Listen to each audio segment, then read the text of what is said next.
Hey everyone, in today's video I'm going to show you how to select text in PDF using Adobe Acrobat Pro on your PC. This simple skill can seriously boost your productivity. So let's get started. First, go to the top left side of your screen and you will see the menu option. Click on this and from the drop down menu, select Open.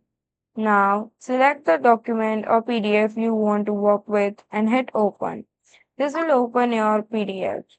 Now you will see the toolbar at the top of your screen like this.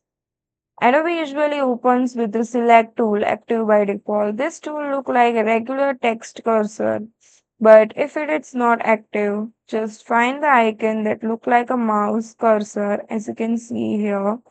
Click it to activate the selected tool. Now move your mouse to make the beginning of the text you wanted to select, click and hold your mouse button, then drag across the text.